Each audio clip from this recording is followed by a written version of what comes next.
औज़ुबिल्लाहिमिनश्शैतानिर्रजीम बिस्मिल्लाहिर्रहमानिर्रहीम। Dear students, उम्मीद करता हूँ कि आप सब ठीक होंगे और आपका रमज़ान शरीफ बहुत अच्छे से गुजर रहा होगा। आज का जो हमारा टॉपिक है वो है सिंटेक्स के मुतालिक। What is syntax? तो सबसे पहले first of all dealing with the introduction of syntax. Sent is about sent. Sent is about sent. Syntax is about the sentence, about the study of sentence.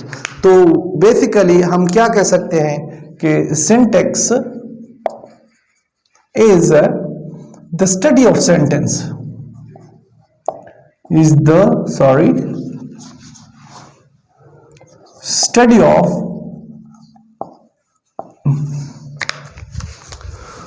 of sentence structure.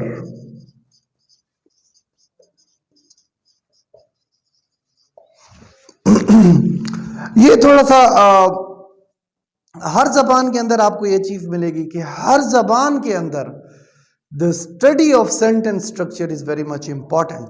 Grammar से हटकर इसकी बहुत ज्यादा अहमियत है। और syntax यानी कि order of the sentence and phrases can also change the meaning of sentences. For example, मेरे पास एक जुमला है, Mary saw John. Mary saw John. और दूसरा मेरे पास, मैं कोई नया लफ्ज लेकिन आता ही नहीं हूं, मैं दोबारा जो है ना इसको यही, जॉन सा मैरी।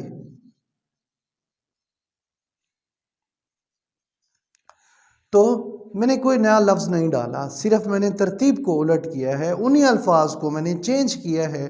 तो सेंस जो है वो कहाँ से कहाँ चल गया है। Now it is the study, it is the syntax that helps us figure out the two different meanings. Syntax हमें दो डिफरेंट मीनिंग को फिगर आउट करने की जो है ना मतलब है कि परख देता है। ठीक है। अच्छा, ये तो एक एस्पेक्ट है। अब दोबारा जरा एक इसको दूसरे एंगल से देख लेते हैं कि सिंटेक्स क्या है।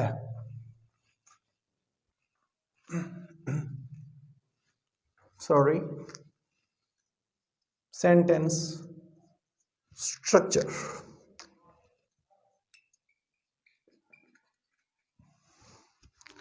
चलें जी, अब दोबारा देख लेते हैं। The cat chase the mouse. ये मेरे पास एक जुमला है, the cat chased the mouse. अब देखिए, मैं इसके स्ट्रक्चर में जो है ना इजाफे के साथ साथ मानी में इजाफा कैसे करता चला जाता हूं।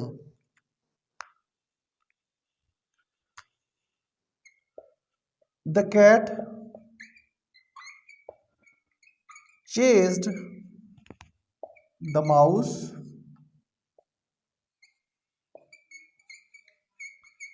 that ate the cheese.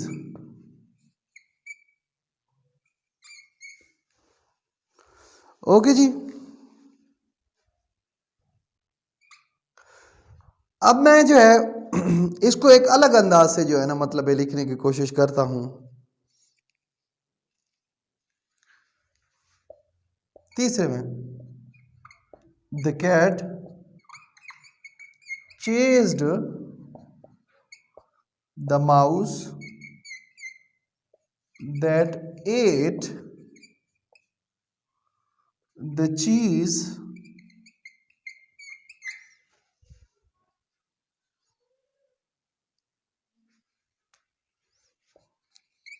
that came from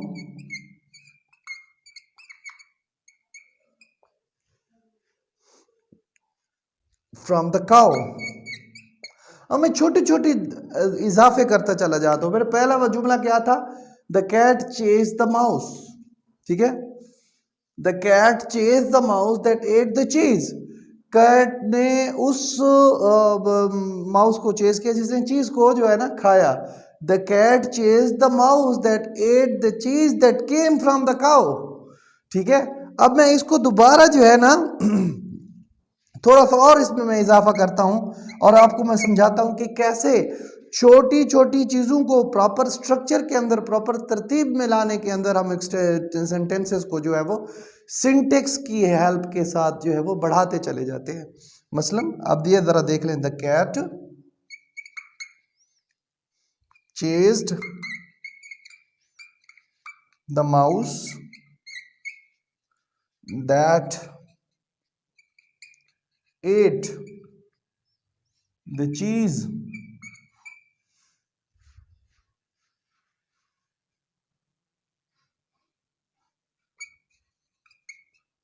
that came from the cow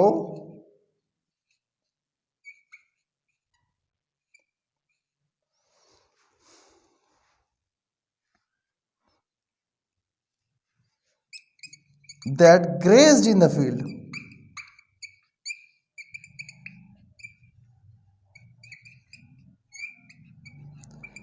अब डियर स्टूडेंट देखिए कितना फर्क आ गया, हमने कितना डिटेल्स ऐड कर दी हैं सिर्फ सिंटेक्स ऑर्डर चेंज करने की वजह से। हमने क्या कहा से, the cat chase the mouse, the cat chase the mouse that ate the cheese, the cat chase the mouse that ate the cheese that came from the cow, the cat chased the cat chased the mouse that ate the cheese that came from the cow that grazed in the field। ठीक है जी, तो हमने कहां से कहां जो है वो इस सेंटेंस को जो है वो पहुंचा दिया है। अब क्या है, it is syntax order with which we can expand our sentences. हम अपने सेंटेंसेस को जो है वो आगे बढ़ा सकते हैं। तो पहला मैंने आपको क्या बताया कि सिंटेक्स ऑर्डर जो है वो बहुत ज़्यादा मतलब है कि क्या करता है, मैटर करता है इन टर्म्स ऑफ मीनिंग, के मीनिंग में लफ्ज़ों में तब्दीली किए बगैर भी आप जो है ना मतलब है कि सेंटेंस के मीनिंग को कहाँ से कहाँ लेके जा सकते हो सिर्फ सिंटेक्स ऑर्डर की वजह से। फिर उसके बाद सिंटैक्टिकल ऑर्डर के अंदर छोटे छोटे चेंजेस करने से हम सेंटेंस को जो है ना मतलब है सेंटेंस का स्ट्रक्चर बना देते हैं, जिससे हम सिंपल टू कॉम्प्लेक्स सेंटेंसेस की टुवर्ड्स जो है ना वो जा सकते हैं। ओके डियर स्टूडेंट, तो अब इसका एक और एंगल देखते हैं। Syntax is the knowledge of sentence structure, और syntax is the rules that govern the sentence structure. Now take for example, he has what his brother had, he has what his brother had, उसके पास वो सब है जो उसके भाई के पास था। his brother has what he had, his brother has what he had। now what happened here that there are two sentences, ठीक है, and they are with the same words, ठीक है, but the result is what, two different meanings। दो sentences हैं और exact same word है। हमने क्या किया है, हमने सिर्फ जो है ना उनका ऑर्डर चेंज किया है। he has what his brother had और his brother has what he had। कोई नया लफ्ज मैंने नहीं लाया है बीच में, लेकिन सिर्फ सिंटेक्स ऑर्डर जो है ना चेंज करने के वजह से जो है वो क्या हुआ है, सिंटेक्स ऑर्डर चेंज करने की वजह से जो है वो मीनिंग के अंदर तब्दीली आ चुकी है। अच्छा, syntax governs the various semantic interpretation of different possible word orders। अब सिमेंटिक इंटरप्रिटेशंस क्या होती हैं ये आप ऑलरेडी जानते हो। Semantic, what is semantic? Semantic is the study of meaning. ये हमने जो है ना पिछली क्लासेस में पढ़ा है, और जो द स्टडी ऑफ लैंग्वेज को पढ़ रहे हो तो उस सीक्वेंस में सिमेंटिक्स जो है वो आगे आगे वाले चैप्टर्स के अंदर है। बहरहाल, तो syntax governs the various semantic interpretation of different possible word orders. ये बात है कि लफ्ज़ों के डिफरेंट पॉसिबल ऑर्डर्स की वजह से जो मानी के अंदर तब्दीली आती है, हम उसकी जो है ना मतलब है कि उसके रूल्स को ये गवर्न करती है सिंटेक्स। तो आए फिर इसी तरह से जो है वो दो तीन चीज़ें और देखते हैं, दो तीन और एंगल से इसको समझने की कोशिश करते हैं। ओके गाइस, अच्छा अब इसको देखें, एक और दो सेंटेंसेस को हम जैसा ले लेते हैं। द जज swore in the new citizens, ये एक जुमला है। दूसरा है द जज swore the new citizens in.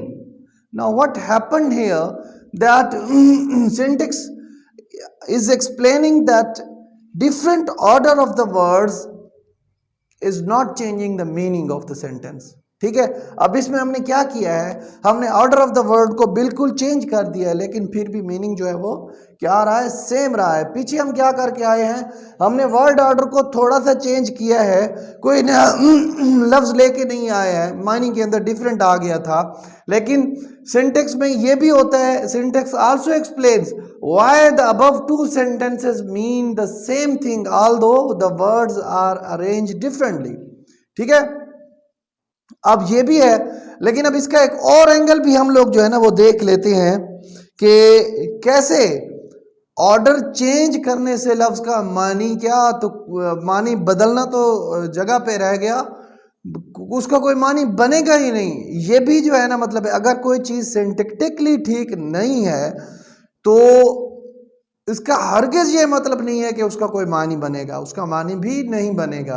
तो इसको जरा अगले सेंटेंस में देखते हैं, इसी को ग्रैब करते हैं, इसी सेंटेंस के ऑर्डर को चेंज करते हैं। मेरे जगह का मैं बोर्ड साफ करके दिखाता हूं। ओके गाइस, तो देखें, स्वोर जज the citizens new in. Now this is another sequence of words, there isn't any change in the words but the sequence has just change no.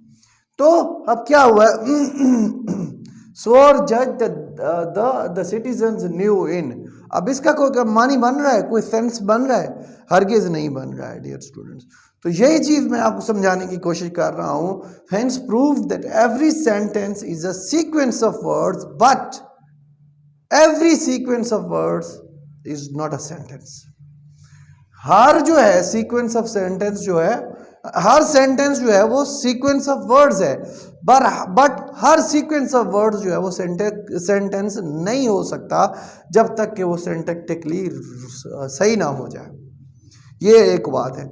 इसके अलावा एक बात और भी है, और वो और बात ये है कि बाज दफा आपका सिंटैक्टिक ऑर्डर भी ठीक होगा, ग्रामेटिकली भी ठीक होगा, लेकिन जुमला जो है वो मानी सही नहीं देगा।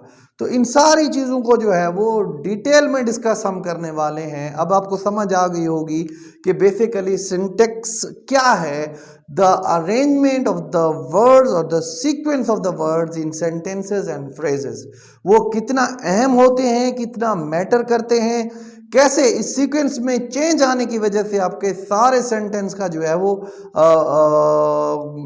मतलब सेंस चेंज हो जाता है, सेंस बदल जाता है, सेंस लेस हो जाता है, मीनिंग फुल हो जाता है, मीनिंग लेस हो जाता है, मीनिंग चेंज हो जाता है। ये सारे एस्पेक्ट जो हैं these are related with the this subject syntax. Okay dear students, hope you guys would have understood everything. इंशाल्लाह नेक्स्ट लेक्चर में हम जो है वो अलग टॉपिक के साथ आएंगे इंशाल्लाह। तब तक आपको मैं पूरे एक हफ्ते का वक्त है, इस एक हफ्ते के अंदर आपने पूरा इसको इंट्रोडक्टरी लेवल तक जो है ना समझने की कोशिश करनी है, और इसको साइंटिफिकली जो हमारा तरीकाकार है इसको आपने आप जब आपको एग्ज़ाम शीट दी जाएगी, आंसर शीट दी जाएगी, तो उसके ऊपर आपको एक्सप्लेन करना होगा। अपना अपने आसपास के लोगों का बहुत ज़्यादा ख्याल रखिएगा, खुश रहिएगा, खुश रखिएगा। अस्सलाम वालेकुम।